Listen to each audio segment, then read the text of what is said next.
Assalamualaikum warahmatullahi taala wabarakatuh. Nama saya Nur Ahmad Agung Wiratama, dari kelas E. Di sini saya akan coba untuk mempresentasikan apa itu yang disebut dengan tes diagnostik, tes formatif dan sumatif. Untuk tes diagnostik ini sendiri biasanya dilakukan di awal kali proses belajar mengajar dimulai. Maksudnya misalnya di semester awal atau di awal-awal semester juga bisa. Tentu saja tujuannya untuk mengetahui sejauh mana peserta didik atau siswa memahami materi-materi yang akan diurai oleh pengajar atau pendidik. Lalu yang kedua, orientasinya adalah untuk mengetahui sejauh mana penyimpangan-penyimpangan atau ketidakpahaman siswa ataupun peserta didik oleh materi yang selama ini sudah pernah diajarkan atau pernah diulas.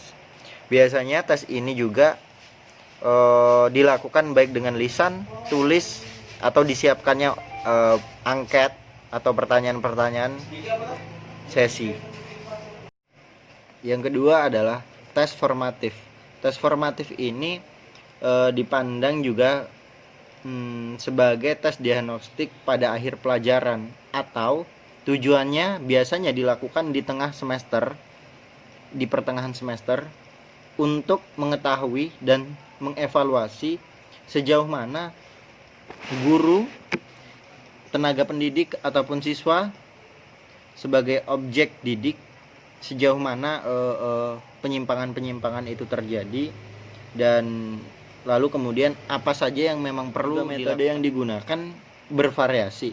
Ada yang menggunakan selected response test atau semacam pilihan ganda, atau multiple choice item, atau esai mungkin dengan butir esai yang perlu diurai.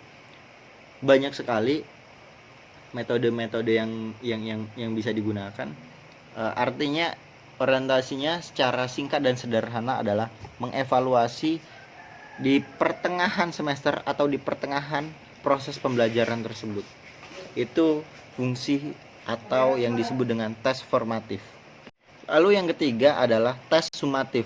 Tes sumatif ini tes babak akhir atau tes penentuan terakhir yang tujuannya adalah pertama menentukan nilai tentu saja. Yang kedua menentukan siswa atau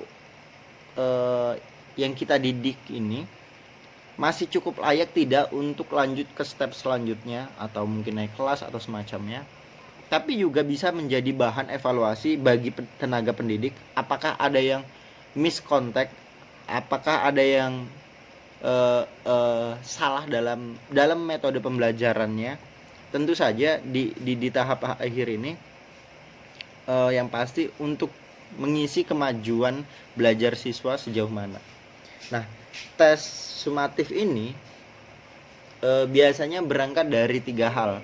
Tetap mengambil dari nilai psikomotorik, terus kemudian kognitif, serta afektif. Mungkin itu saja yang bisa saya sampaikan secara sederhana. Mudah-mudahan bisa dipahami oleh teman-teman. Saya akhiri, wabillahi taufiq walhidayah. Wassalamualaikum warahmatullahi wabarakatuh.